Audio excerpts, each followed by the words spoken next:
So we're here working on my 2009 Jetta sports wagon. This is a 2.5 liter, and I had the code P0106, which was the mass airflow sensor reading. So I actually have a K&M airflow kit on here, and pretty much it was caked on with oil, and I had to clean it. So I ended up cleaning my throttle body as it was caked on with carbon. I cleaned this out. This had a little bit of oil in it, but it was actually from the air filter that sits here. It's actually in the house right now. This may be going out the PVC. So actually, I'm going to go ahead and buy the whole kit. And I'm going to also go ahead and replace the coil packs and spark plugs since I haven't done so on this car yet. I was going to be charged $180 to literally do this stuff for no reason. And I have nothing but time, so why not do it yourself? I'll go ahead and show you how I took all this stuff off and what tools you'll need.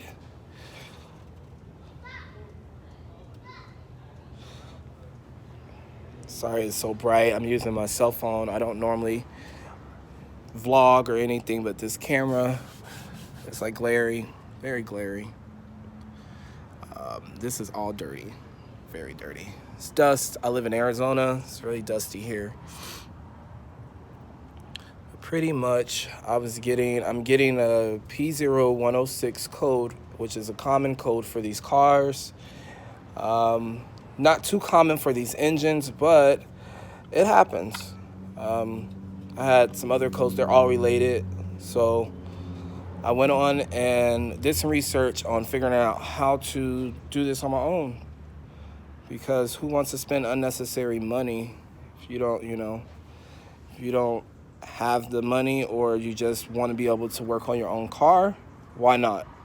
So I went on and took, I think it calls for Torx T25 or T30. I end up using T25 Torx for the removal of these bolts for this. It's just 4 bolts. 1, 2, 3, 4. And I took that off. After I took all these off, these are just little clamps with the flathead screwdriver. And then I also took out the map sensor, which is a T20 Torx. And it had a little bit of oil on it. I kind of just wiped it down and sprayed it down. I see that it got like a little particle on it. I'm gonna get that off so it doesn't go back in my engine. Make sure this is the screw for that.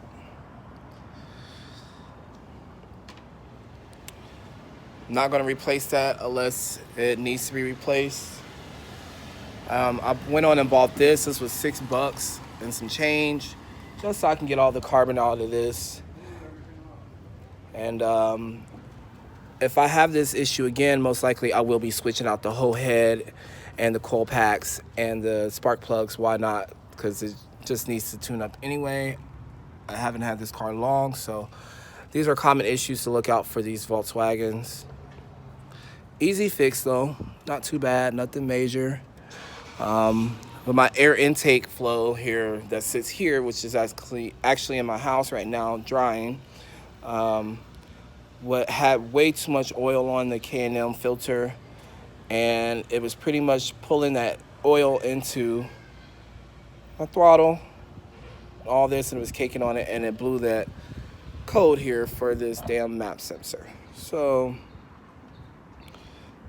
this part is not that pricey, so I mean, if you want to replace it, you can replace it. All I did was sprayed it down with some spray power to get all the oil off, and I got it all down. So this pretty much sits right here, just like that, and it's clamped in. What I did was I took it off and got the clamp off of this simple, easy. This is the clamp right here. You just push in on the little pry right here and it slips right off. Pretty much this was a simple fix. Hopefully it fixes my problem. I'm pretty sure it will. Down here, right here, right there, if I can get my finger there, right there, that is where the map sensor sits. I just wiped it down. I got inside it with the little towel just to get some of that oil. It may need this replaced, which is very common.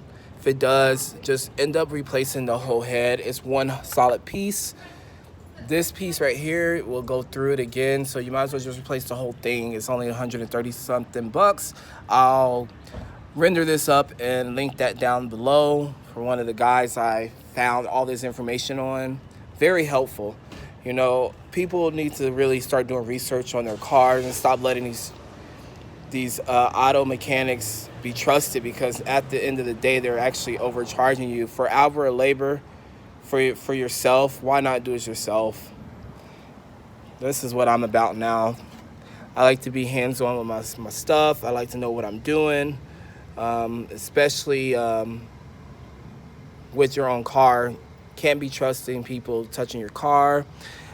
Yeah, you can trust them, but they're charging you an arm and a leg for no reason, which is work that you can clearly do if you just have a little bit of knowledge on cars and tools. You'll be able to get this done a couple hours. I started at 9 o'clock, 9:30 my time. Right now I'm in Arizona, and all I gotta do is put everything back together, wait on my air filter to dry, and just test drive it and see if my coat will drop off. If not, I do have a OBD reader, a little cheap OBD reader for this car. But it connects to my head unit, my Android head unit here. This thing here, this thing will help reset that code that I'm spinning out. If I can't get it to reset, I'll just take it to my mechanic and have them reset it for free. See if your mechanic, you know, will help you out on resetting your codes and stuff. But I'll say do your own work, do your own reading. In 2018, you know, people are being ripped off, and that's just unfair.